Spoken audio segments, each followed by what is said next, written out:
Voilà, mesdames, messieurs, bonsoir à tous.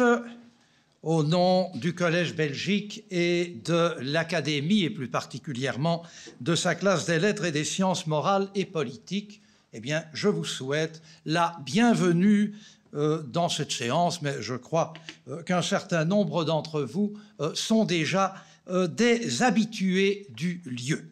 Alors j'en viens tout de suite, évidemment, à vous présenter notre conférencier de ce jour, le professeur Wim Blokmans, professeur émérite de l'Université de Leyde. Alors, 2 titres, 2 dates, 2 balises. 1978, de Volksvertegenwoordiging in Vlaanderen in de overgang van middeleeuwen naar nieuwe tijden 1384-1506. 2019, medezeggenschap, politieke participatie in Europa voor 1800. 2 dates, 2 titres, 2 balises, une thématique commune, la représentation, la participation. 2 champs géographiques différents, la Flandre, l'Europe. Eh bien, avec cela, je crois que tout est dit à propos du professeur Wim Blokmans. Enfin, tout. C'est une façon de parler, mais déjà l'essentiel. Wim Blokmans a étudié l'histoire à l'université de Gand. Il a obtenu son diplôme de licence, comme on disait encore à l'époque, en 1966. En 1973, il y a défendu une thèse de doctorat sur ce qui fera le sujet de son livre de 1978, donc la représentation de la population en Flandre dans cette transition du Moyen-Âge vers les temps modernes. Ces mots ont leur poids.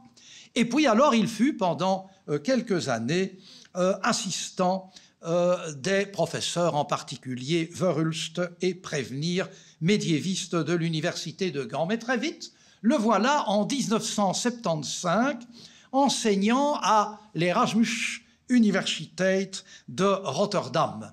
Mais là, il n'y a pas de Moyen-Âge, et c'est donc l'histoire politique et sociale de périodes sensiblement plus proches que Wim Blokmans va enseigner. Il sera d'ailleurs, entre autres aussi, doyen de la faculté des sciences sociales de l'Erasmus Universiteit. En 1987, il accède à la chaire d'histoire médiévale de l'Université de Leyde, là où va dorénavant se dérouler sa carrière. Je préciserai aussi qu'en 2002, il sera recteur du NIAS, le NIAS qui est un institut de recherche en sciences humaines et sociales de très haut niveau aux Pays-Bas et qui est établi dans une localité tout de même relativement modeste, ce qui n'est pas une des grandes villes que nous connaissons puisqu'il s'agit de Wassenaar. Formation de l'État moderne, on peut mettre l'État moderne entre guillemets par prudence ou par conviction, ou tout simplement par habitude. Je crois que Wim aura l'occasion d'y faire allusion. Exercice du pouvoir politique et bien sûr processus de la décision, en particulier à l'aune de ce qu'on appelle les assemblées représentatives. Seulement, j'insiste beaucoup, Wim Blokmans situe ces thématiques en apparence bien strictement politique, dans un cadre beaucoup plus large qui est celui de la civilisation, et il avoue lui-même à cet égard s'être fort inspiré des travaux de Norbert Elias et aussi beaucoup plus proche, puisqu'il a suivi ses cours à l'université de Gand de Jan Dont. Dans un organisme européen qui s'appelle la Fondation européenne de la science, Wim Blokmans fut également actif pendant un certain nombre d'années. Il a présidé le comité permanent pour les sciences humaines et c'est dans ce cadre qu'avec le professeur français parisien Jean-Philippe Genet, il a co-dirigé un très vaste programme à laquelle une pléiade d'historiens, et j'ai eu le plaisir d'en être, ont participé, les origines de l'État moderne, le revoilà en Europe. Un projet qui n'a pas seulement donné lieu à des rencontres, à des colloques, à des conversations, mais qui a débouché entre 1995 et 2000 sur la publication de 7 volumes avec de grands thèmes à propos de ses origines de l'État moderne, volumes qui ont été publiés à la fois en français et en anglais, conjointement par les presses universitaires de France à Paris et les presses universitaires d'Oxford.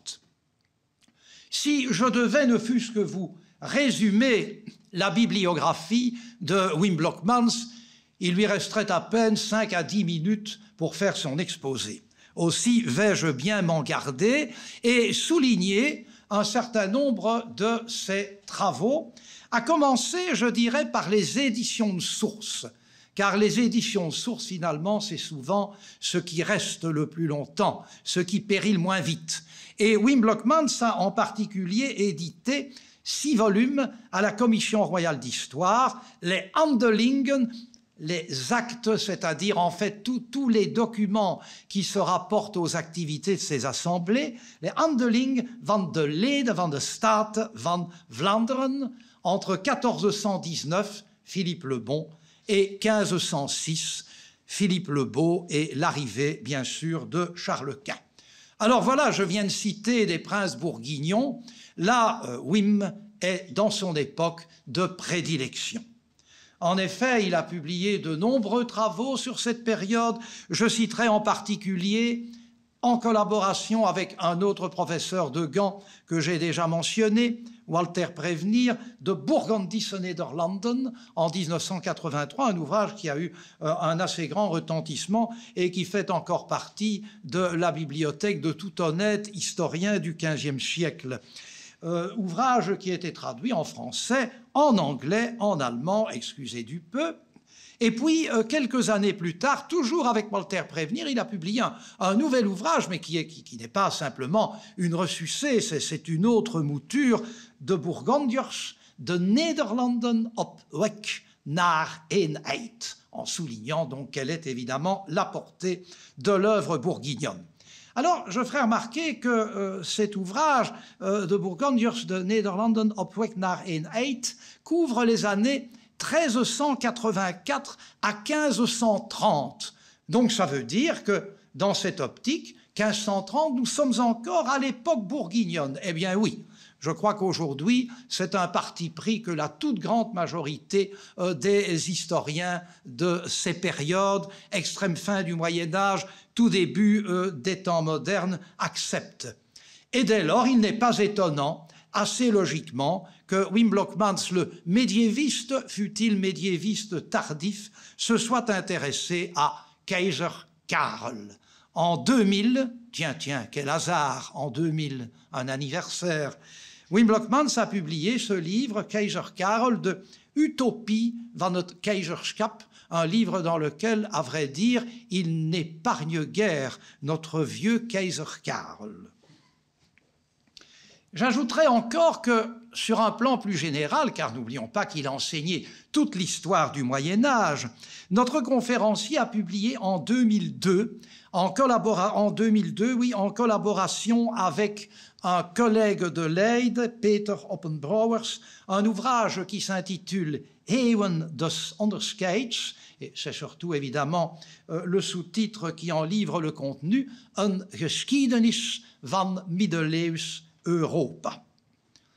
Depuis son éméritat, en 2010, Wim a poursuivi des activités de recherche et de publication. Et je signalerai en particulier qu'il a co-dirigé 2 ouvrages d'envergure, l'un sur le commerce maritime en Europe entre 1300 et 1800, et l'autre qui est encore en préparation, mais dont la publication devrait être prochaine, sur les institutions parlementaires en Europe dans le long XVIIIe siècle. Alors évidemment, le titre de la conférence, démocratie représentative, un mot qui vient d'être prononcé, Parlement, cela nous amène au cœur de l'action. Pour terminer, je dirais que l'activité intense et les compétences reconnues de Wim Blokmans lui ont valu à juste titre d'être élu dans différentes académies, puisqu'il est membre soit titulaire, soit étranger, en particulier de la Koninklijke Nederlandse Academie van Wetenschap, de la Koninklijke Vlaamse Academie van België voor Wetenschappen en Kunsten, notre sœur jumelle, si j'ose dire, de la British Academy, ainsi que de la Medieval Academy of America. Mais ce n'est pas en Amérique que Wim Blokmans va nous entraîner ce soir. Nous allons rester sans doute très largement dans cette Europe. Nous verrons en quoi on y trouve des États modernes, comment ils fonctionnent, quels sont les rapports de pouvoir. C'est toute la thématique. Cher ami Wim, à toi la parole.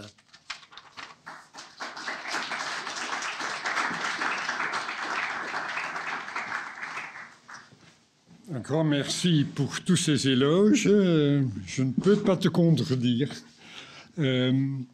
Mesdames, je suis très heureux d'être parmi vous et vous m'excuserez, le français n'est pas ma langue maternelle, je ferai sans doute des erreurs et je me rappelle très bien une erreur que je faisais à Louvain-la-Neuve dans le temps où j'ai utilisé le terme illumination pour illustration parlant de miniatures de l'époque bourguignonne.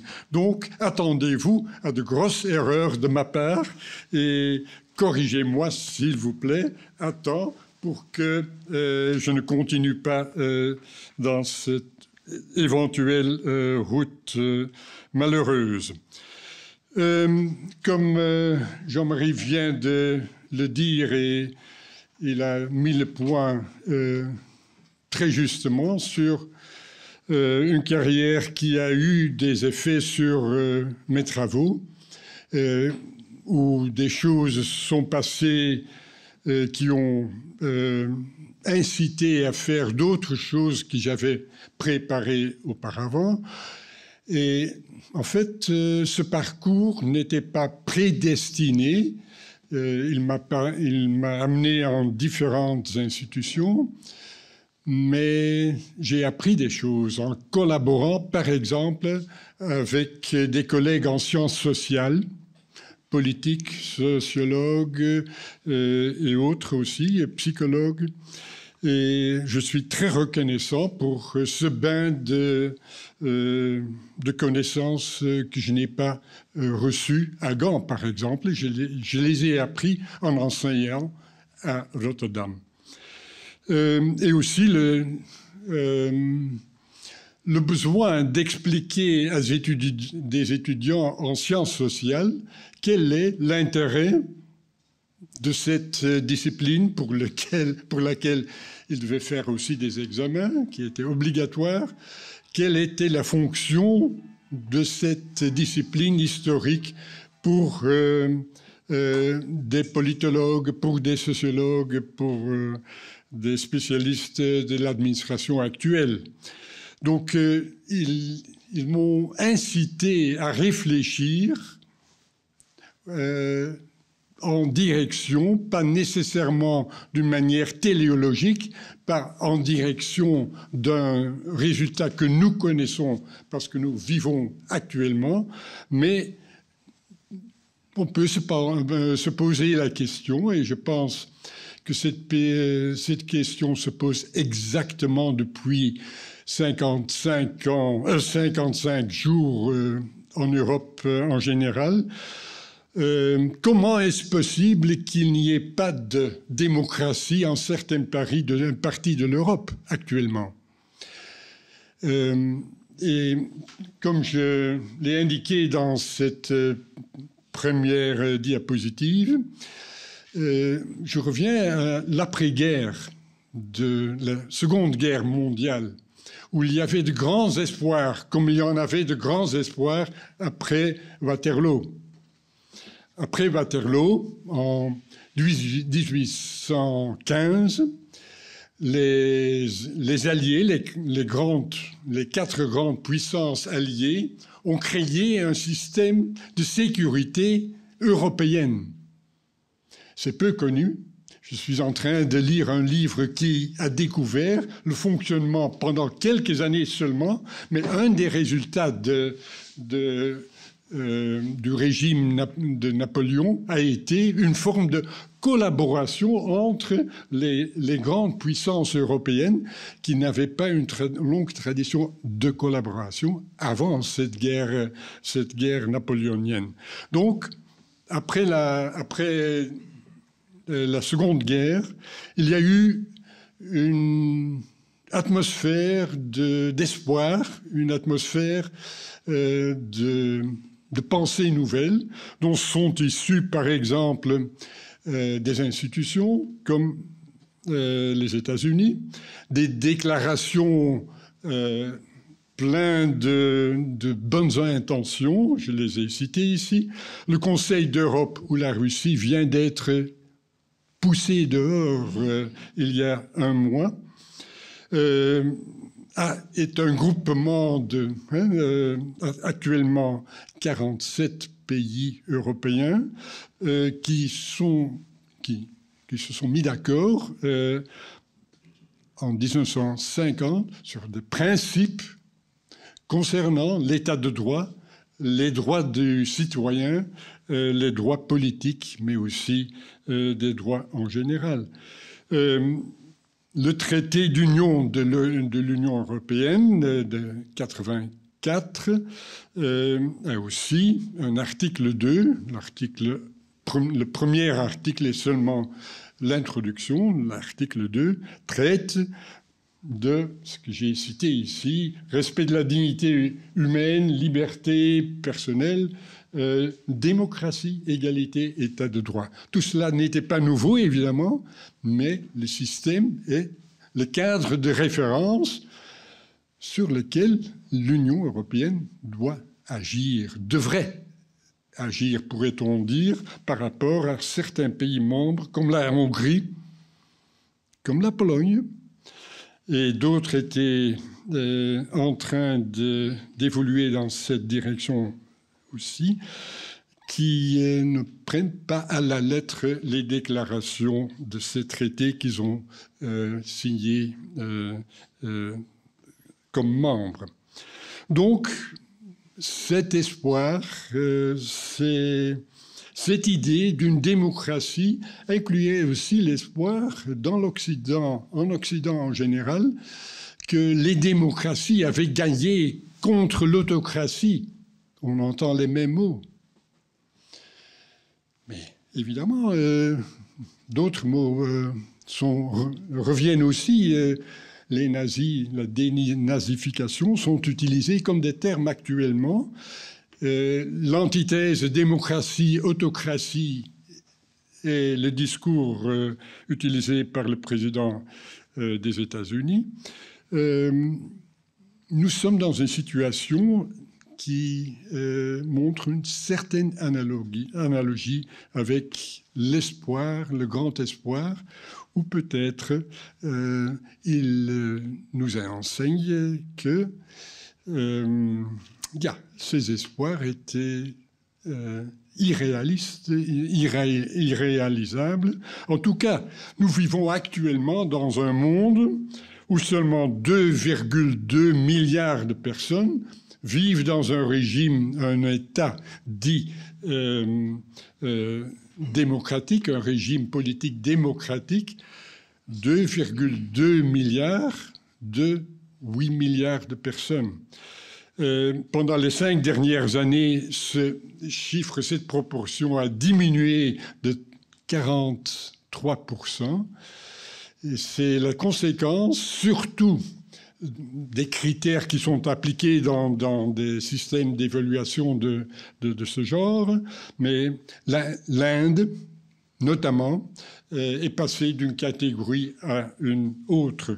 Mais il y a une série d'autres pays qui sont cités ici, où on peut dire qu'elles ne sont pas des démocraties, mais des autocraties qui utilisent et qui manipulent les systèmes électoraux.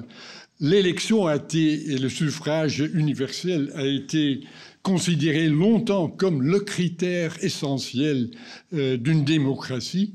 Eh bien, nous avons appris pendant les dernières décennies que ça ne suffit pas d'avoir une constitution où le suffrage universel, même pour les femmes, en Belgique, depuis 1948, en France depuis 1945, tout ça dans cette vague d'après-guerre. Le premier pays européen qui a introduit le système était la Finlande, qui appartenait à cette époque, 1906, à l'Empire russe. Et c'est justement par crainte d'une tendance indépendantiste en Finlande que le tsar a jugé bon de leur donner le droit de vote. Mais donc, ce système dont, pendant le XXe siècle, on a cru que c'était l'essentiel, le critère essentiel d'une démocratie, ne suffit plus. Quand on voit les résultats d'élections récentes en Angleterre, ou en Grande-Bretagne, 2016, dans cette même année aux États-Unis, il y a un mois en Hongrie, je n'invente rien en disant que ce ne sont pas des élections qui peuvent être considérées comme un terme juridique fair. Je ne sais pas comment dire en français, fair elections, selon les règles du jeu. Et les règles du jeu qui ont été violées aussi bien aux États-Unis par la Russie, par exemple, en intervenant dans le système du Parti démocratique, par des moyens électroniques, mais aussi en manipulant la presse, comme la presse britannique ou la presse hongroise, sont des conditions qui ont une influence sur le comportement des électeurs et qui falsifient les résultats des élections. Donc, le terme d'autocratie électorale est un terme qui décrit une réalité nouvelle qui, en fait, est un raffinement du système juridique ou constitutionnel qu'on avait cru être à la pointe pour garantir un état de démocratie. Ces espoirs, j'en parlais déjà, sont mis en doute actuellement, ces espoirs qui étaient à la base des États-Unis, des Nations Unies, de l'Union européenne. On a appris que les guerres qui ont été menées en certains pays sous le nom d'introduire la démocratie étaient des illusions. On ne peut pas introduire par les armes des systèmes, surtout des mentalités démocratiques. On avait aussi l'idée, on avait évidemment en 1945, on avait l'idée, oui, c'est la crise des années 30 qui a donné des possibilités aux nazis de prendre le pouvoir par une propagande démagogique. Donc il faut assurer un niveau de vie pour la population, il faut assurer un système de sécurité sociale pour éviter le drame qui s'est passé par le chômage de masse qui a notamment en Allemagne laissé le pouvoir dans les mains, glissé dans les mains des nazis, malgré le fait qu'ils n'avaient jamais une majorité dans les élections, dans des élections correctes. Donc les dernières élections étaient celles de 1932. Donc il faut prendre en compte, l'information dont disposent les électeurs. On pourrait dire que le système idéal en Europe pourrait être celui de la Suisse, où il y a ce système non seulement d'une confédération avec des cantons relativement autonomes, mais où il y a aussi, avec une grande régularité, des référendums qui proviennent très souvent aussi d'une initiative de pétitionnement, donc d'en bas de la société. Et en Suisse, ces référendums fonctionnent sur un dossier d'information qui est présenté aux électeurs, mais qui est vraiment un cours à étudier. Donc c'est le prix de la démocratie. Il faut s'informer. Le système suisse produit officiellement une information objective. Je n'ai jamais entendu qu'il y ait des critiques sur la qualité ou un parti pris dans ces dossiers. Si ces informations sont correctes, sont admises comme étant correctes, c'est le système le meilleur en Europe, pour autant que je sache, quant au niveau d'information disponible aux électeurs, mis à la disposition des électeurs. Mais on pourrait d'autre part constater que les nouveaux médias permettent à tout le monde, presque tout le monde, de s'informer. Et malgré tout cela, on voit qu'il y a des mouvements dans l'électorat qui posent problème, qui ne répondent pas aux attentes, pourrait-on dire, des gens responsables. Donc, si l'idée d'après la Deuxième Guerre était que les gens devaient être bien nourris, avoir un niveau de vie convenable, bien informés, une sécurité sociale, tout cela est disponible actuellement. Et malgré tout cela, quel est l'usage que font les électeurs de les possibilités dont ils disposent? C'est le problème. Les réponses, vous les trouverez pour vous-même, mais je pose le problème.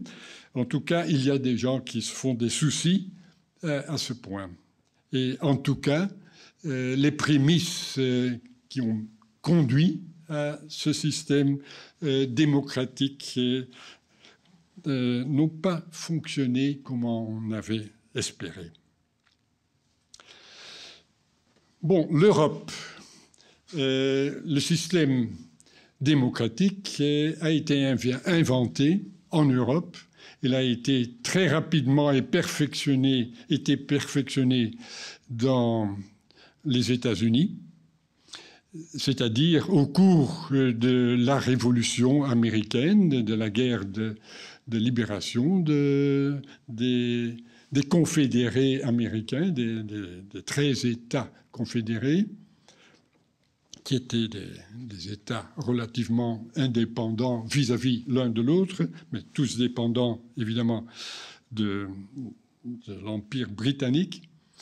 En fait, la Constitution américaine, inspirée évidemment par the Bill of Rights anglaise de 1689, qui à son tour a été inspirée par l'acte d'abjuration de Philippe II des États généraux des anciens Pays-Bas.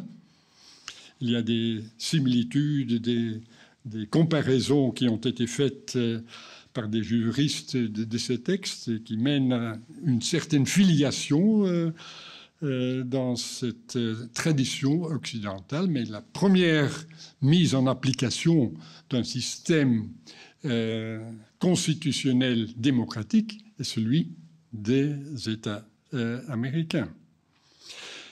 Mais donc, le système a été créé en partant de l'Europe. Et c'est quand même une observation assez intrigante. Pourquoi une Europe? Qu'est-ce qu'il y a en Europe avant 1800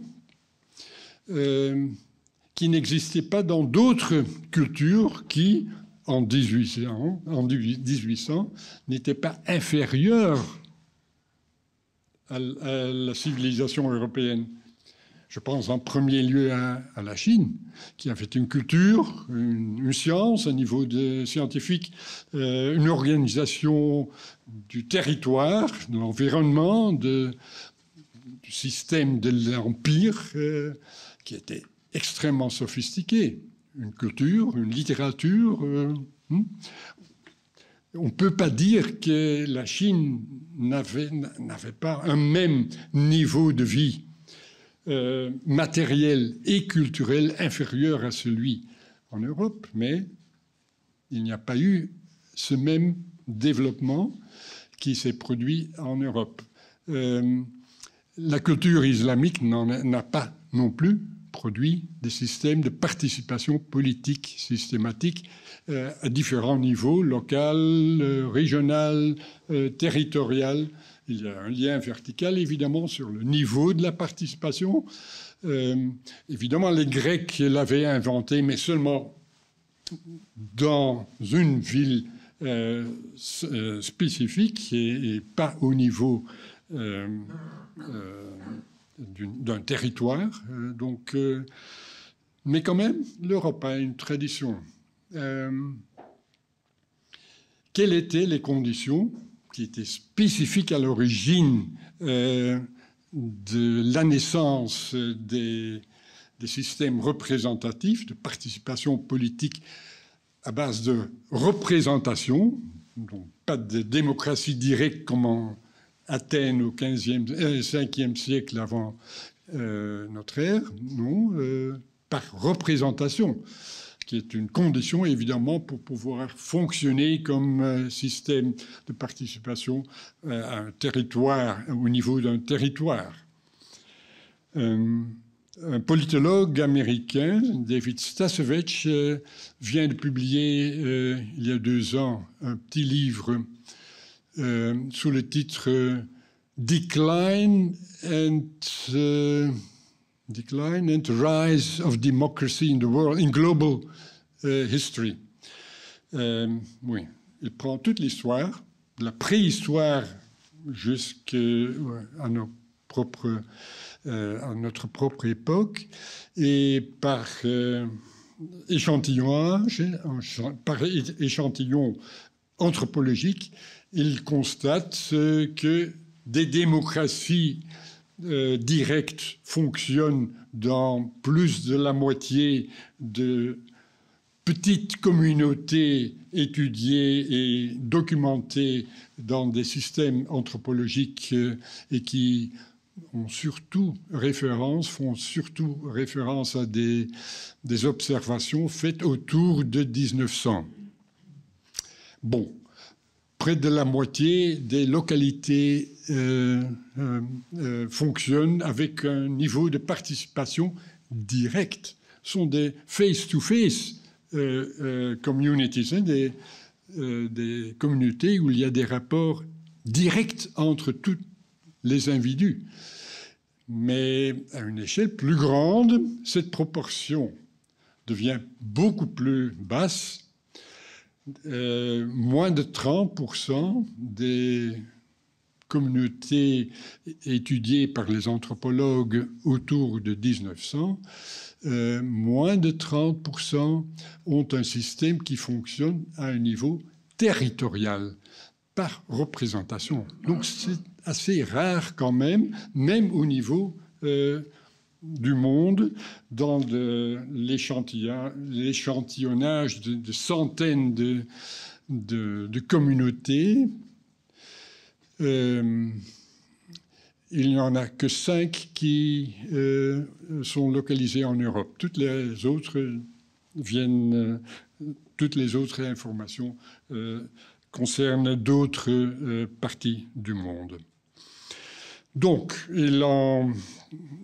son observation, c'est que, oui, le phénomène démocratique n'est pas une invention européenne, non, mais la représentation au niveau territorial, pour fonctionner à un niveau de société plus large que 500 personnes qui se connaissent tous parce qu'ils habitent dans le même village, il y a quand même un niveau assez différent. Mais donc, le premier mot de son titre, c'est « déclin ». Et c'est une idée qui devient de plus en plus répandue. Il faut se rendre compte qu'un système démocratique n'est pas éternel. Là où il a existé à un certain moment, revenons à l'Athènes du 5e siècle avant notre ère, cette démocratie n'a pas survécu. Alcibiades, il y a là un personnage un général qui a joué un rôle dubieux entre Sparte pendant la deuxième guerre de Péloponnèse. Et donc, après sa mort violente, la démocratie athénienne a pris un autre cours, a pris fin, pour le dire tout simplement. Donc, nous commençons à nous rendre compte du fait qu'une démocratie peut perdre de vitesse ou être mise à la déroute intentionnellement. Mais donc, une raison de plus pour se poser la question, quelles sont les conditions pour l'émergence en Europe? Dans quelles circonstances voyons-nous des phénomènes de représentation politique émanant de la base de la société, mais par représentation au niveau d'une monarchie? Une monarchie peut être un royaume, comme le royaume anglais, par exemple, qui a eu le bonheur ou un certain niveau de centralisation juridique a été introduite dès le Xe siècle. Dans les comtés, les shires, le centre du pouvoir anglais a installé des représentations nommées par le roi comme juges. Ils n'étaient pas rémunérés, ils faisaient ça pour l'honneur, mais évidemment aussi pour avoir un rôle prominent dans leur propre société. Un système qui a survécu. Il y a toujours des comtés, mais pour me limiter au système anglais qui a fonctionné jusqu'en 1832, les comtés ont eu le droit d'envoyer, d'élire des participants, des représentants dans les conseils, les grands conseils du roi, dont sont évolués vers la fin du XIIIe siècle les premiers parlements anglais. Et donc, les 36 comtés ont eu, disons, de 1300 à 1832, le droit d'envoyer 2 représentants, the Knights of the Shire, qui ont été élus en principe par ceux qui avaient une propriété estimée à un revenu de 40 shillings de revenus par an. Donc il y avait un niveau de propriété comme moyen de sélection, de solvabilité, disons, mais il y avait représentation systématique qui a pris racine en Angleterre grâce au fait qu'il y a eu des vagues d'invasion qui ont permis d'établir un système monarchique, relativement centralisé, mais quand même laissant à la base de la société le moyen de relier les soucis, les pétitions, les demandes, les complaintes, les plaintes des gens, des petits propriétaires, disons, pouvaient introduire leur doléances au niveau central par le moyen de pétitionnement, par le moyen d'envoyer un représentant vers le Parlement. Parlement, donc, qui a été organisé graduellement en combinant ce système juridique, justicier, avec un système qui émane d'un grand conseil royal où un roi convoque une fois par an les grands vassaux pour s'assurer de leur soutien. Donc, comment chercher dans les différents pays européens les conditions? Pour l'Angleterre, nous avons un cas spécial. Je ne connais pas d'autres pays où, à une époque aussi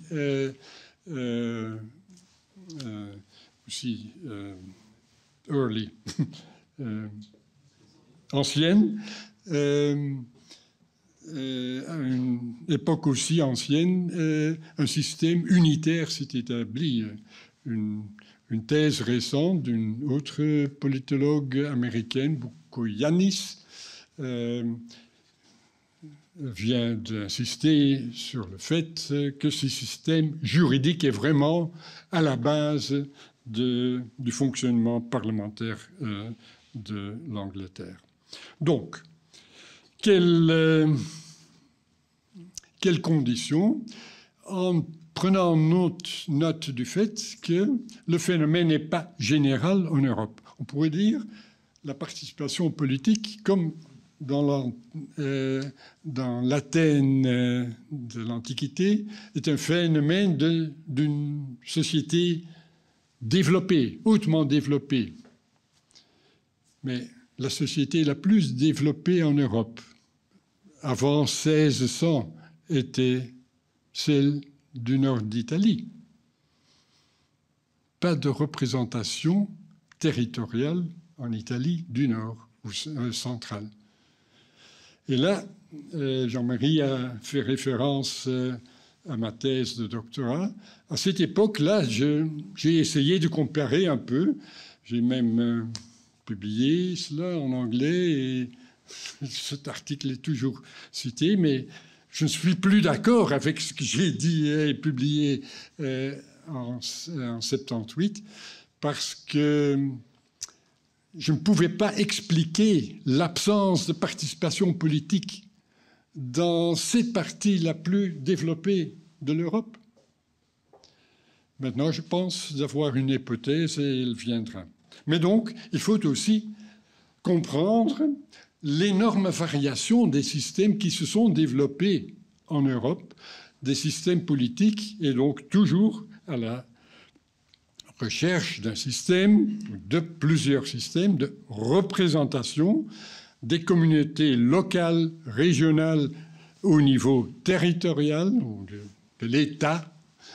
Ça peut être un comté, comme la Provence ou la Catalogne, la Flandre, le Brabant, un duché, mais aussi un royaume. Mais quand même, les différences sont remarquables. Il y a des différences du moment de développement des systèmes représentatifs. Donc il faut expliquer tout pour vraiment avoir le contrôle des variables qui sont nécessaires et suffisants. Et la Russie, évidemment, n'a pas connu de participation politique, à vrai dire. Il y a eu des tentatives milieu 16e jusqu'au milieu du XVIIe siècle, Zemski Sobor, Mais en fait, en utilisant les concepts valables pour l'Europe occidentale, il s'agit d'un grand conseil du monarque qui a invité quelques évêques et quelques grands seigneurs et quelques financiers dans des conditions difficiles pour lui. Donc, et après cela, aucun système représentatif au-delà, à un plus haut niveau que celui des communautés locales.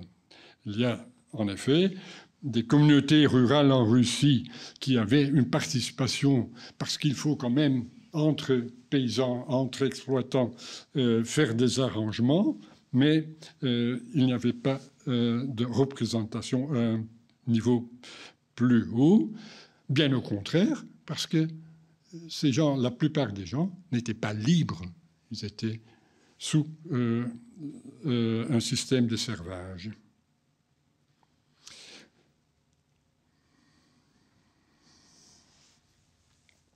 Oui, y a-t-il continuité? C'est une question qui a été posée déjà dans les années 70 dans un congrès à Berlin, un congrès international. Et en fait, des spécialistes de différents pays ont réfléchi, les historiens, et les conclusions tirées par le politologue Richard Löwenthal sont... Il y a 4 facteurs qui plaident pour la continuité et 5 qui plaident contre la continuité de systèmes de participation d'anciens régimes vers les temps modernes. Donc ce n'était pas conclusif à ce moment-là.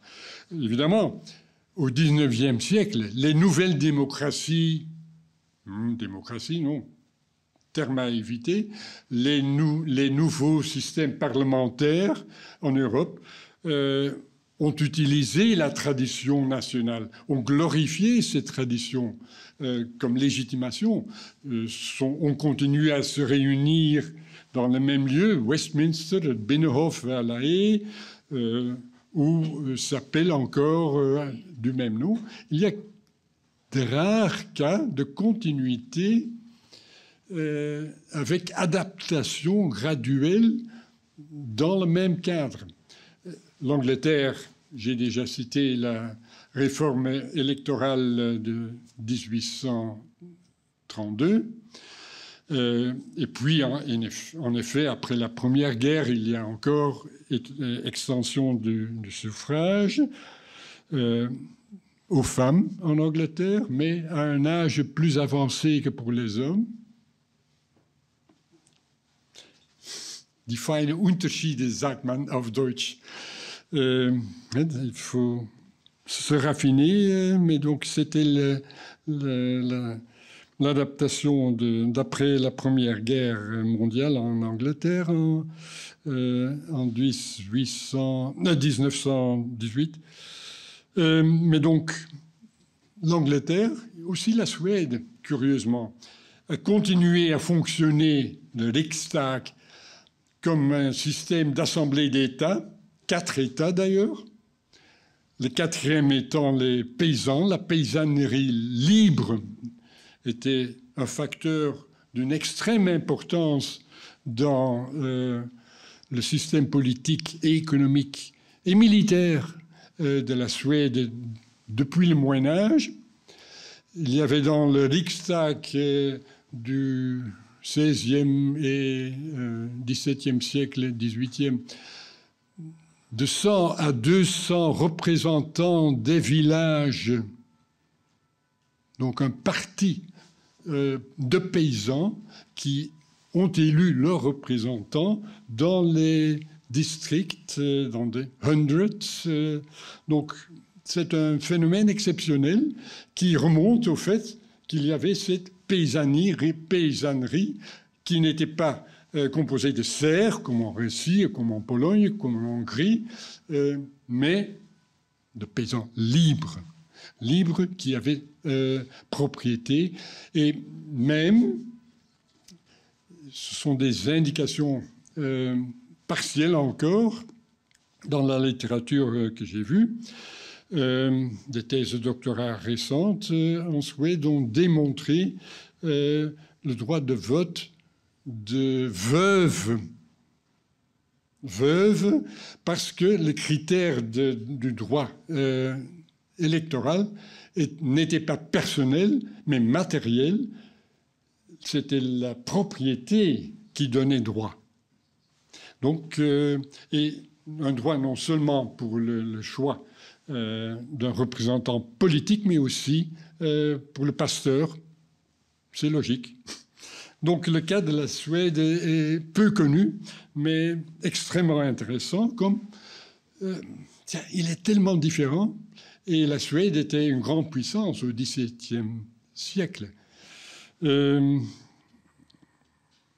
Donc, continuité, rupture et aussi transition.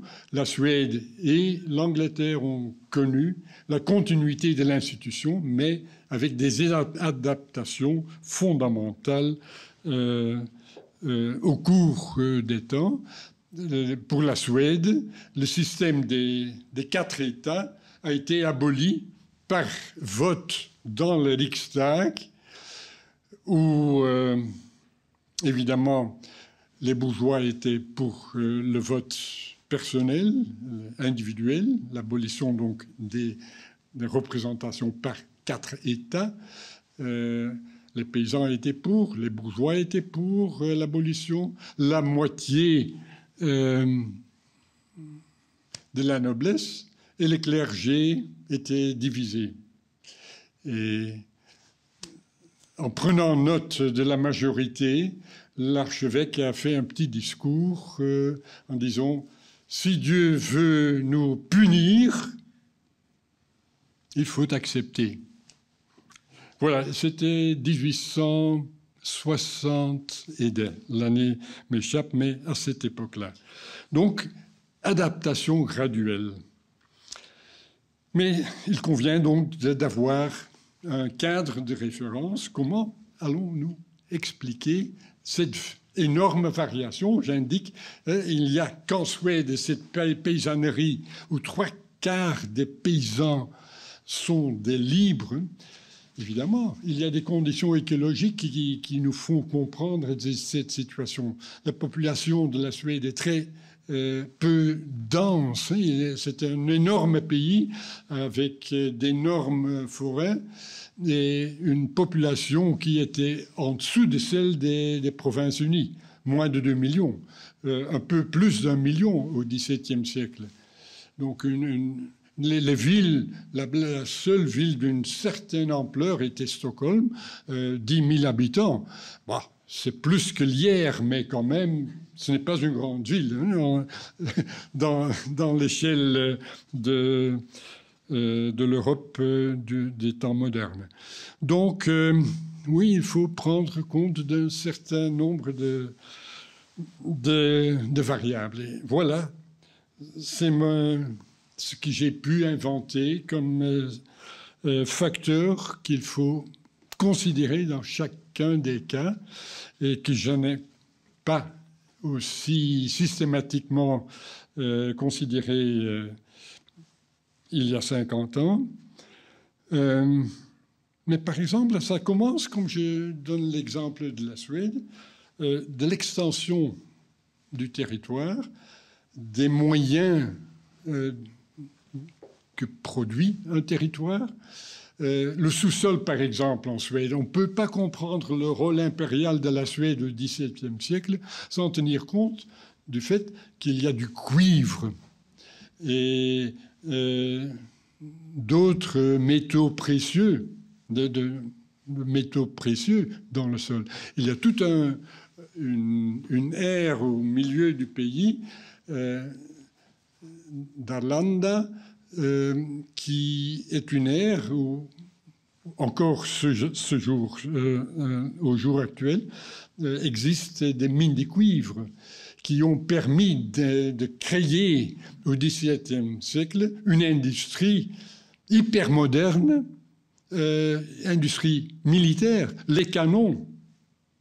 par exemple, étaient exportés. Les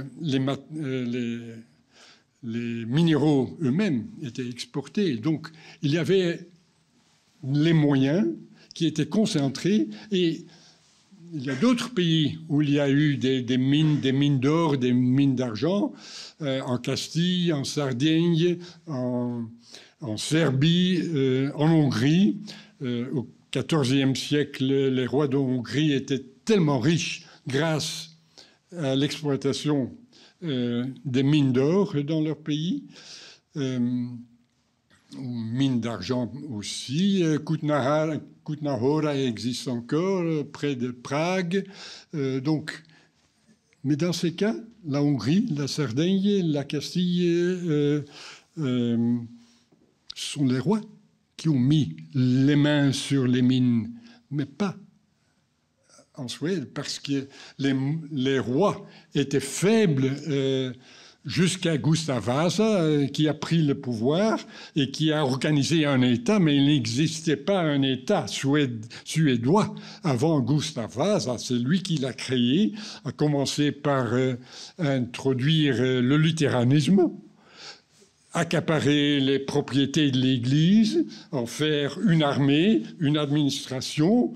C'était un génie organisateur et il a pu convaincre le Riksdag aussi d'accepter sa propre dynastie. Il n'y avait pas de tradition de succession dynastique à Suède. Il y avait des luttes de leaders de clans tout le temps. En partie au XIVe, XVe siècle, il y avait le roi du Danemark qui était roi des trois pays. Ça n'a pas été très effectif en Suède, mais il n'y avait pas d'État suédois avant la moitié du XVIe siècle. Ça explique d'une part le fait que le roi n'a pas pu mettre la main sur les mines. Une richesse d'une importance énorme, avec tous les potentiels, mais dans les mains de paysans libres aussi, qui n'avaient pas un droit de vote comme État spécifique, mais qui avait une influence énorme derrière le coulisses et par représentants dans différents secteurs. Donc, le milieu joue un rôle. La densité de la population est très basse, comme je le disais en Suède. C'est essentiel, évidemment. Pour communiquer, il faut se voir. Il n'avait pas les moyens dont nous sommes heureux maintenant d'avoir online, des conférences online, mais dans ce pays où les distances sont énormes, où les forêts sont impénétrables, il y avait très peu de communication. Les voies les plus commodes étaient les voies maritimes, mais le sud-ouest était occupé sous le contrôle du roi de Danemark, le Skåne. Donc, on comprend, dans un pays où il y a cette liberté et ces moyens de production sous contrôle, non pas du centre du pouvoir, mais des localités locales, il y a quand même un système qui peut prendre racine à base de représentation par les localités et à différents niveaux. Les localités, comment on l'appelle en suédois, harad, et c'est le même mot en langue germanique que le hundreds en Angleterre. Les Danois ont passé aussi en Angleterre, comme vous savez. Donc, ce niveau, on le comprend mieux quand on tient compte du milieu, qui dispose des moyens de production, dont les hommes, mais la main-d'œuvre est extrêmement rare, mais incontrôlable dû à la très faible densité de la population et l'absence d'une forme de centralisation du pouvoir aristocratique comme il s'est produit dans la plupart des royaumes occidentaux. Densité, activité économique, j'en ai parlé, commercialisation. On ne peut pas comprendre l'histoire des anciens Pays-Bas ou l'histoire de l'Angleterre ou l'histoire de l'Aquitaine ou du Bordelais, pour le dire plus précisément, sans tenir compte des possibilités de commercialiser certains produits de haute valeur pour laquelle la demande extérieure est inélastique, comme disent les économistes. C'était le cas pour l'Angleterre, la laine, mais aussi le plomb, par exemple, mais surtout la laine a été un moyen de négociation entre seigneurs et pouvoir central, mais aussi entre compagnies italiennes qui étaient au travail à Londres, mais aussi dans les ports, les différents ports, mais aussi déjà des commerçants du pays rhénan, du Brabant, de la Flandre, étaient présents en Angleterre pour acheter de la laine dès le XIIe siècle, et ça a continué jusqu'au XVIe. Et par après, mais au XVIe, il y avait aussi la laine castillane qui jouait comme alternative. Niveau d'urbanisation, oui, c'est un peu mon credo. Je le pensais comme le facteur décisif quand j'étais jeune, mais ça ne fonctionne donc pas nécessairement pour l'Italie. Le pays le plus urbanisé ne connaît pas cette forme de représentation des décisions politiques par la base, par différentes étapes vers le centre. Les conditions structurelles peuvent être exploitées d'une manière ou de l'autre. Cette interaction entre les moyens qui existent dans la nature et ce que les hommes en font.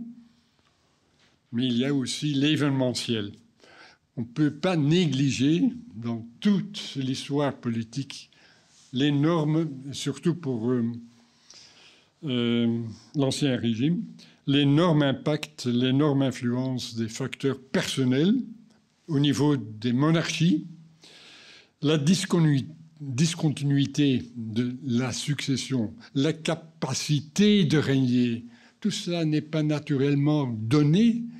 Il y a toujours et répétitivement des difficultés du centre monarchique qui obligent les rois, les comtes, les ducs, de négocier, de chercher du soutien dans ceux qui comptent dans la société. Et là, évidemment, qui compte ? Évidemment, ceux qui sont propriétaires de la terre, parce qu'ils peuvent se permettre des troupes, des chevaliers dans leur service, mais aussi ils peuvent maintenir l'ordre par leur droit de juridiction, par leurs mains fortes. Et oui, en fonction de la structure économique, les rois, à partir du XIIIe siècle, font appel au crédit des marchands, marchands étrangers, artésiens par exemple qui prêtent au comte de Flandre, à grande échelle, au comte de Hollande. Les comtes ne comptent pas. Il faut savoir comment l'écrire, mais il ne faut pas de calcul, je veux dire. Ils n'ont pas des chiffres dans leur tête. La plupart sont très orientés vers les dépenses, pas tellement vers le côté revenu ou rationalité. En ce sens, on pourrait élever M. Poutine au rang de tsar. Hein. Il est un vrai monarque. Il ne compte pas. Des facteurs internes, donc des facteurs de discontinuité. Il y a aussi ce phénomène qui m'a frappé maintenant, depuis quelques années plus qu'avant, du volontarisme des princes. Tous les princes, tous les seigneurs, ceux qui possèdent un village, quelques villages, ont une motivation à l'expansion inhérente. Jan Dont a fait, il a été cité, fait sa thèse sur la naissance des principautés, des principautés, donc au nord de la France du 9e au 12e siècle. Et là, c'est une lutte de tous contre les autres, dans un système de compétition où les plus forts gagnent. Et les autres sont accaparés, récupérés, éliminés. En tout cas, il y a une tendance de centralisation dans la compétition. C'est un mécanisme assez bien connu. Il est connu dans les lois économiques tendant à la monopolisation comme conséquence de la compétition entre compagnies commerciales. Tout cela est un mécanisme qui entraîne les princes dans la compétition, qui ne peuvent pas se soustraire à cette compétition, autrement ils deviennent les victimes. Donc il y a un mécanisme inhérent au système monarchique qui tend à l'élimination des plus faibles, survival of the fittest, du darwinisme pur et simple, mais qui, en fait, fait du phénomène de la guerre comme un phénomène essentiel qui entraîne des conséquences pour les sujets, qui ont des effets négatifs. Évidemment, c'est un investissement négatif, c'est une destruction de capitaux humains et matériels, avec le but d'étendre le pouvoir de certains. Et on peut se demander quel est l'avantage de cet ordre de grandeur. Il peut y avoir une certaine rationalité, mais il y a des limites à cette rationalité. Il y a ce phénomène un terme anglais, imperial overstretch. Le contrôle, on peut perdre le contrôle quand les moyens du contrôle sont insuffisants, les moyens techniques sont insuffisants par rapport à l'extension géographique. Par exemple, la guerre du Vietnam était en dehors du contrôle même de cette nation hautement technologique qui était l'Amérique des années 1960. Imperial overstretch. Cette tendance, les limites, la tendance à l'extension a des limites techniques qui dépendent évidemment des moyens de communication, des moyens de transport et tout cela, qui changent avec la technologie au cours des siècles. Mais il y a des limites à l'extension. Et ces limites sont poussées au cours des siècles, mais quand même, elles existent. Donc, mais pour revenir, on peut comprendre les systèmes représentatifs sans voir la vulnérabilité inhérente des monarchies, mais aussi leur tendance à vouloir trop s'engager dans des luttes où ils sont partis, mais aussi entraînés par d'autres, et où ils peuvent gagner. Les rois suédois, pour revenir à eux, ont été très victorieux dans leur guerre de conquête. Ils ont pris des parties de la Finlande, du sud de la Finlande, du bord de la Baltique, donc de la Prusse, la Livonie, l'Estland actuelle et tout ça. Mais ils ne pouvaient le faire après décision et avec la collaboration de leur Riksdag, de leur Parlement. Et pourquoi? Parce que, à la grande différence, et je parle maintenant de nouveau du XVIIe siècle, à la grande différence de la plupart des autres princes, leurs grandes armées, je parle des armées de plusieurs dizaines de milliers d'hommes, étaient des paysans envoyés, recrutés, désignés par les communautés. On a fait les calculs grâce à la bureaucratie suédoise qui permet des recherches historiques qui est très pointilleux. On a pu calculer qu'un tiers des hommes en âge de se combattre n'est pas revenu par cohorte au cours du XVIIe siècle. Et c'était des guerres de conquête.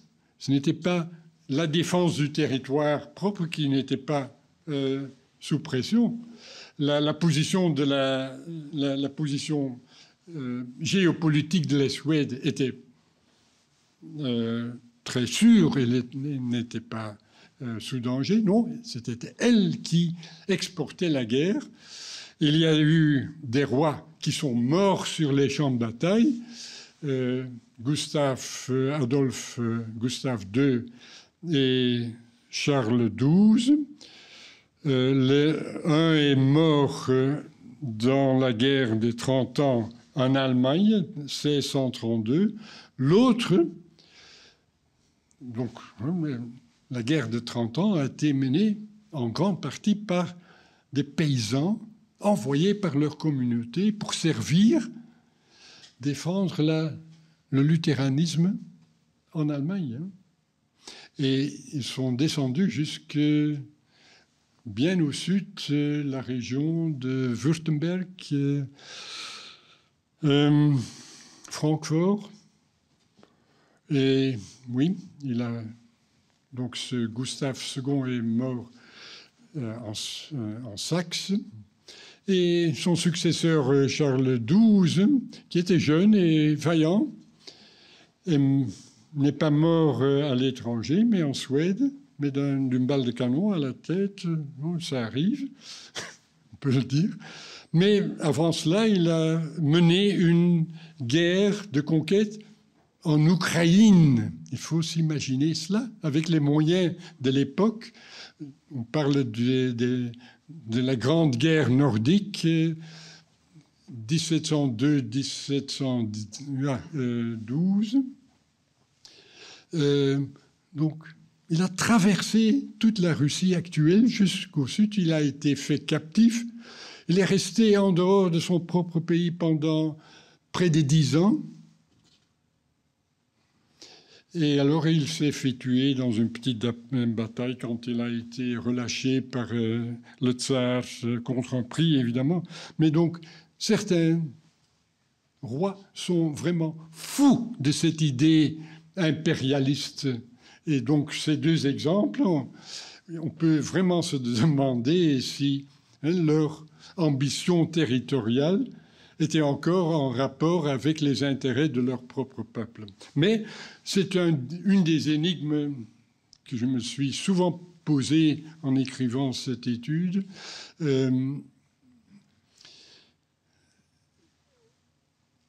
Les rois prétendaient avoir le seul droit de déclarer la guerre, de décider quand et quelle guerre ils allaient mener. Et à chaque moment que les parlements, les assemblées d'État avaient les moyens, exigeaient de leur part que le roi ne pouvait pas s'engager dans une guerre sans leur accord. Ça a été promis dans maintes chartes. Par exemple, Marie de Bourgogne l'a promis en 1477, mais aussi en Suède, c'était écrit dans les actes d'inauguration de tous les rois depuis la fin du XVIe siècle. Mais le roi le faisait et les parlements l'acceptaient. même pour des guerres qui étaient offensives et non pas décisives, ne pas défensives, où l'avantage pour l'économie du pays n'était pas évident, pour dire c'était très fortement au détriment de l'économie du pays. Donc, reste mon étonnement de la soumission même des représentants, même de représentants aussi divers et aussi nombreux, des centaines faisaient partie du Parlement suédois, ils acceptaient quand même que leur roi s'engage dans cette guerre de 30 ans, hein, pour obtenir en fait une partie autour de Brême, Verden. C'était l'avantage et une certaine somme d'argent. Mais entre-temps, les troupes, les forces militaires suédoises ont opéré pendant des dizaines d'années en Allemagne pour des raisons de la guerre de religion, peut-être, mais surtout des rapports de force entre les grandes puissances de l'époque. Oui. J'ai parlé déjà du cas anglais. Les rois d'Angleterre ont pu renforcer leur emprise sur leur pays aussi en menant des guerres offensives. Il y avait toujours un argument dynastique, évidemment. Éléonore d'Aquitaine, évidemment, dès 1152, il y avait des droits des Normands, des droits de Normandie, en Anjou. Mais pendant des siècles, les Anglais ont mené des guerres de l'autre côté de la Manche, en France. Pas seulement la guerre de 100 ans, mais de 200 ans, en fait, des guerres de plusieurs centaines d'années. Et on peut se demander aussi, cui bono, au profit de qui? L'honneur du roi? Bon. Qu'est-ce que la population anglaise pouvait en dire? Il menait aussi, Édouard Ier menait aussi des guerres offensives dans les îles britanniques, au Pays de Galles, contre l'Écosse. Il y avait déjà des occupations en Irlande. Qui profitait? La noblesse, peut-être, qui pouvait gagner à la guerre. C'était leur profession, en fait. Donc, ils pouvaient gagner de l'honneur, des positions, des terres. Mais c'était des guerres offensives. Et oui, cette tradition a été continuée au XIVe, XVe siècle, même avec un parlement fonctionnant en Angleterre, avec des représentants des Knights of the Shire et des représentants de dizaines de villes, mais le phénomène urbain n'était pas en dehors de Londres. Londres était toujours une mégalopole à chaque époque, surtout évidemment à partir du XVIIIe siècle, mais déjà au XIVe siècle, il y a un chercheur, Derek Keane, qui a voulu prouver que Londres pouvait avoir 80 000, peut-être même 100 000 habitants autour de 1300. On ne peut pas le démontrer, il faut le croire. Mais après Londres, il n'y a pas d'autres grandes villes dans toute l'Angleterre. York suivait à peut-être 20 000 habitants, 20 000, 30 000. Mais oui, c'est comme Bruxelles à cette époque. Oui, c'est une ville, mais Bruxelles est à 15 km d'une autre grande ville, ou deux autres grandes villes. En fait, tandis que la prochaine de Londres, York, c'est 300 km. Donc la densité urbaine est très basse en Angleterre et malgré le fait de cette représentation, la présence urbaine de tous ces représentants des petites villes, en fait, étaient souvent des gentlemen, des nobles qui avaient peut-être le droit d'y aller et qui se faisaient payer pour aller au Parlement, pour avoir une certaine influence, pour arranger leurs propres affaires. Mais les petites villes n'avaient pas les moyens de payer leurs propres représentants. Donc le phénomène urbain compte pour très peu de choses en Angleterre. Tiens, c'est la plus belle. Il y a peu d'images du phénomène dont nous parlons, mais celle-ci est très connue, une représentation du Parlement anglais. Mais il faut se rendre compte d'une chose. Toutes les représentations qu'on connaît aussi au XVIe, XVIIe, XVIIIe siècle, par gravure par exemple, sont des séances d'ouverture qui sont solennelles, qui sont des célébrations de la royauté en toute magnificence. Le roi sous le trône, avec le baldaquin, avec ses deux fils, les deux archevêques. Tout est hiérarchique dans cette démonstration. Les robes sont significatives. Donc, c'est un ordre qui reflète l'ordre idéal comme se représente le roi. C'est une forme de self-representation, auto-représentation de la royauté.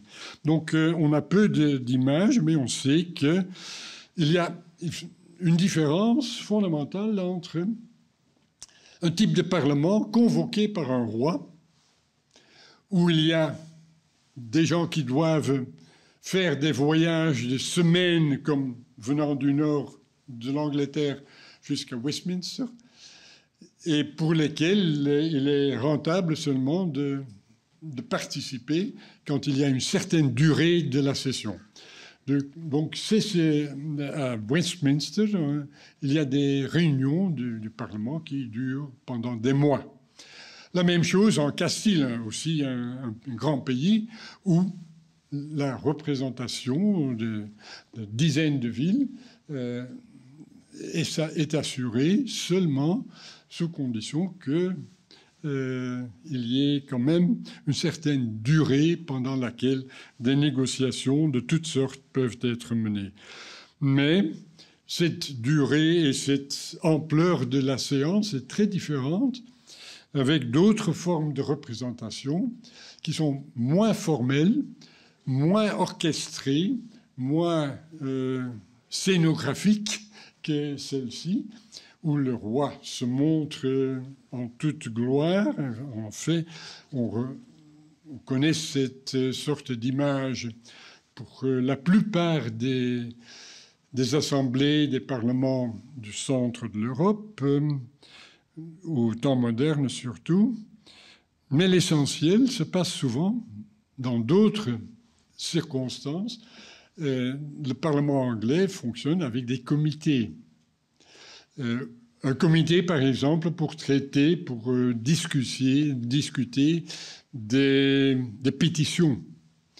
Et les demandes des sujets des corporations, des entités de communautés, de villes, peuvent présenter des pétitions. Certaines peuvent être soutenues par leur ordre, donc l'ordre du gentry, l'ordre des villes. Mais oui, les discussions à ce niveau-là, où on discute donc de droits particuliers, d'avantages particuliers, mais par exemple aussi sur les tons-lieux, à lever sur l'exportation, c'est-à-dire une taxation des acheteurs de la laine qui se trouvent au continent. Donc les rois étaient dans la position favorable de pouvoir taxer indirectement les continentaux parce qu'ils achetaient à plus haut prix la laine anglaise dont ils avaient besoin, après négociation avec les autorités portuaires, les marchands de Londres, sur les droits de douane. Donc, ces discussions-là se jouaient dans les comités, pas dans des séances aussi formelles que celle-ci. Je passe ici sur ces études. Des collègues économistes ont essayé de comprendre dans l'idée de New Institutional Economics que les institutions avaient une importance pour comprendre l'efficacité des activités économiques. De ce point de vue-là, ces économistes se sont mis à compter les réunions de Parlement sans tenir compte de ce que je viens de dire. Certains parlements pouvaient se réunir une fois par an, mais pendant toute l'année, comme à Londres, à Westminster, ou dans les pays ibériques. Il y avait eu des Reichstag qui pouvaient aussi avoir une durée de plusieurs mois, parce que quand même, c'était un événement où on pouvait faire des connaissances, faire des arrangements, devenir chercher un patron, chercheur de l'influence. Il y avait de business à faire quand il y avait tant de monde réuni, mais donc compter le nombre de sessions de Parlement ne nous informe pas réellement sur l'activité qui se déroule, mais je voulais ne pas laisser ou passer sous silence ce phénomène-là. J'aime cette carte que je vous montre ici. Encore, elle est le produit d'un historien économiste, Jan de Vries, de Berkeley, qui a publié déjà, il y a 30 ans déjà, non, de 40 ans déjà, en 83, un livre qui reste classique, où il a essayé de mesurer le phénomène d'urbanisation, non pas par les données que je viens de citer, non, le nombre d'habitants, mais la densité du phénomène de grandes villes. Il a considéré le nombre de grandes villes définies arbitrairement à 10 000 habitants en proximité de la plus grande ville. De ce moment-là, il a fait une étude diachronique de 1500 à 1800 et il a considéré l'évolution et ce que ces chiffres, qui sont des pourcentages, il a calculé des pourcentages de densité, donc par rapport à ces deux critères essentiellement, des villes avec au moins 10 000 habitants, à une certaine distance de la plus grande ville d'une région, à un certain moment. En 1500, la plus grande ville d'Europe, selon ses calculs, était Venise. Venise est 100%, la région de Venise, donc 100%, et 80%, comme vous voyez à 3 endroits. Évidemment, l'Italie du Nord, de Venise à Milan et Gênes, atteint ce niveau de 80%. Naples, parce que Naples est une ville énorme aussi, en 1500, et les Pays-Bas méridionaux. Pas que les villes sont tellement grandes, mais la densité, les distances entre ces grandes villes est courte. Donc, ce phénomène nous permet de constater quelles zones ont une haute densité urbaine, mais aussi l'inverse. Le vide ibérique le vide de l'Europe centrale, 30% du niveau le plus haut de la vallée du Pô. La très faible urbanisation de l'Angleterre, avec seulement le niveau ici de Londres à la mer, et Kent ici, et le sud-est, atteint le niveau 50%, qui vaut aussi pour l'ensemble des anciens Pays-Bas. Paris, évidemment, tire vers le haut, mais le nord de la France est aussi égal à 50% dans ce calcul qui est en Angleterre seulement observable dans le sud-est, un petit coin du sud-est. Je pense que cette observation nous aide à comprendre pourquoi, en général, dans la plupart des assemblées où il y a des représentants de plusieurs catégories, ce sont les propriétaires fonciers qui dominent essentiellement la noblesse. Et la noblesse est souvent divisée en magnats, les grands propriétaires, en Angleterre, les lords, en Pologne, les Schlachta, et en Allemagne, dans l'Empire, il y a les grands seigneurs, les princes, et il y a la Ritterschaft, la chevalerie, la moyenne, le gentry en Angleterre. Donc, quand il y a la dominance évidente des grands propriétaires, il y a la distinction entre les très grands, qui font, en Pologne par exemple, partie du Sénat au XVIe siècle. Le Sénat sont les grands seigneurs du grand conseiller, membres du grand conseil royal. Mais il n'y a pas de contrepoids urbain, par exemple. À Londres, il y a une influence directe des intérêts économiques de la ville, directe auprès du roi, en dehors même des institutions parlementaires, mais dans une région centrale, continentale, disons, ibérique ou de centre-Europe, même dans l'Empire, c'est la propriété terrienne qui vraiment domine dans ces assemblées. Il est temps d'arriver à des conclusions et voilà ce que j'ai pu inventer comme condition pour comprendre l'émergence, le fonctionnement réel, donc pas seulement une fois tous les 10 ans, mais régulièrement, avec une certaine régularité et avec une certaine codécision. Par exemple, le Parlement anglais décide sur les droits de douane que le roi peut lever, mais le roi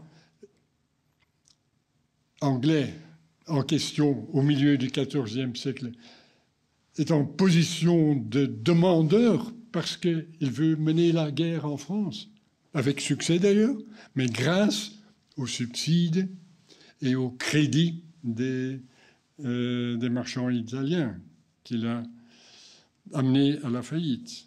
Mais donc, dans ce contexte, je pense qu'il faut penser à l'étendue du territoire, les dimensions, la possibilité de communication régulière. Certains pays, certaines monarchies sont simplement trop vastes pour être contrôlables. L'Empire en est l'exemple évident. Il est resté fragmenté. Il y a un moment au XVIe siècle pendant lequel le Reichstag a réellement fonctionné pour arriver à la conclusion qu'il ne peut pas fonctionner. Cette conclusion s'appelle cuius regio illius religio. le constat après 35 années de discussions sur le luthéranisme et comment traiter la réforme religieuse, le constat atteint par le Reichstag en 1555, pas sur Charles Quint parce qu'il ne voulait pas, mais son frère, qui était en fait maître du jeu déjà comme roi des Romains, son frère et successeur Ferdinand, a obtenu ce compromis, c'est-à-dire laisser la décision sur le choix de l'obédience religieuse au territoire, c'est-à-dire aux assemblées régionales de la Saxonie, du Brandebourg, de Württemberg, pour nommer le Pfalz, le Pfalz, le Palatin. C'était les princes protestants et les villes autonomes impériales, les villes impériales avaient également le droit de choisir leur propre obédience religieuse. Et après ce moment-là, le rôle du Reichstag, en fait, il a passé 35 années à discuter des compétences et des choix religieux, avec une forte pression de l'empereur Charles Quint, pour arriver à une certaine réforme par un concile que les papes ne voulaient pas organiser. Charles Quint a eu le malheur d'avoir une série de papes qui n'étaient pas intéressés à ces problèmes, qui ne voulaient pas organiser le concile, qui en fait qui a commencé en 1543, mais ça a traîné. Donc, le Reichstag a dû arriver à la conclusion: ce n'est pas à nous d'en décider, nous ne pouvons pas décider sur la conscience des citoyens, des sujets. C'est au territoire, c'est aux villes indépendantes. C'était en fait non possumus. Et quand on regarde la fréquence des réunions des Reichstag, ça diminue immédiatement dans les décennies suivantes. Le Reichstag cède de fonctionner. Il n'a pas, imaginez-vous, la guerre de 30 ans a été menée dans l'Empire par des forces extérieures et des forces des princes d'Empire. Dans le territoire de l'Empire, le Reichstag n'a pas été convoqué de 1609 jusqu'à 1640. Les discussions sur la paix de Westphalie avaient déjà commencé sans le Reichstag. Et c'est des discussions qui ont traîné, évidemment, mais donc cet organe a cessé de fonctionner parce qu'il a démontré être impuissant d'arriver à des conclusions. Donc, tout cela pour dire, le territoire peut être trop grand. Cela vaut aussi pour d'autres pays. Vous étonnez peut-être du fait que j'ai inclus la France aussi, mais il faut se rendre compte que la France n'était pas entièrement centralisée parce qu'il y avait toujours des autonomies relatives des périphéries, et seulement dans les périphéries, il y avait encore des assemblées d'État, Bretagne, au sud, Languedoc, Provence, à l'est, Bourgogne, dans la périphérie. Mais donc, il n'y avait pas d'empreinte aussi directe. Le roi avait un pouvoir indirect dans ces régions périphériques. Par négociation, il y avait certainement une influence, mais c'était un pouvoir indirect. Il ne pouvaient pas. Ils ont essayé. Il y a eu des situations où le roi a envoyé des troupes pour amener les assemblées de Languedoc ou de Bourgogne à arriver à voter un certain subside. Ça peut arriver. Ils ont évidemment utilisé tous les moyens, mais en fait, on a laissé fonctionner ces assemblées régionales dans un territoire qui n'a pas été réellement intégré à 100%, à comparaison de nouveau avec l'Angleterre. Donc c'était le deuxième point. Même l'intégration ne peut pas se faire sans concession. Il y a toujours une sorte de condominium. Et oui, quel besoin pouvait émaner de la base de la société, parce qu'il faut essayer d'éviter une vue exclusivement du centre du pouvoir vers la société. Il y a aussi des tendances qui émanent de la base. Par exemple, en Catalogne, en Aragon, aussi en Flandre, au Brabant, il y a des expressions, spécialement par les communautés urbaines, le besoin d'une monnaie stable. Parce qu'on sait très bien que la manipulation monétaire est un moyen de taxer sans le dire ou sans utiliser ce terme. Donc, les commerçants savaient très bien la valeur et la valeur intrinsèque de la monnaie. Et donc, les premières mentions d'exigence, doléances de sujets urbains en Catalogne, en Languedoc aussi, concernent la monnaie, la stabilité de la monnaie, la stabilité, la paix, comme on le disait au XIIe siècle, l'ordre public. Il faut maintenir l'ordre. Ce qui était un problème en Allemagne aussi, puisqu'il n'y avait pas d'autorité centrale, il était difficile pour les commerçants de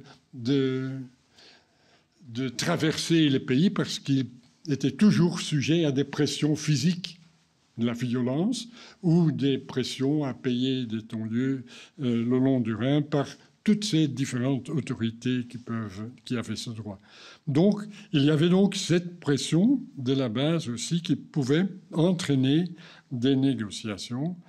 Et oui, cela a eu des effets durables.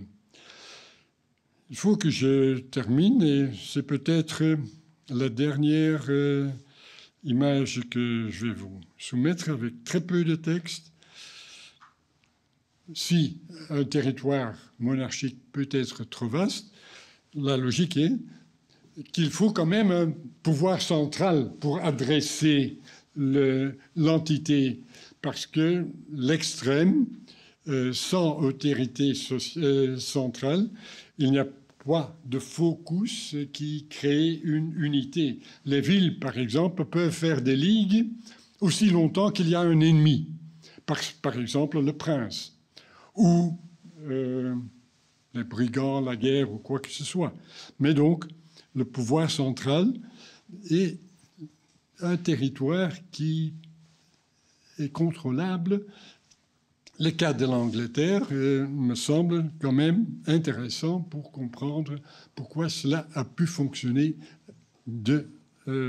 aussitôt grâce, par exemple, aux Normands qui ont utilisé le système déjà mis en place, mais qui l'ont perfectionné. Domesday Book, par exemple, l'inventaire des propriétaires dans tout le pays, c'est une source unique et pas par hasard. C'est une méthode de contrôler le pays. Alors, la périodisation joue. À mon observation, les conditions d'expansion, de croissance économique, de croissance démographique sont favorables à l'émergence de pression dans la société, de nouveaux besoins, de nouveaux Oui, comme les exemples que je viens de nommer, la sécurité sur les routes, la stabilité de la monnaie, sont des exigences qui sont typiques pour les classes marchandes.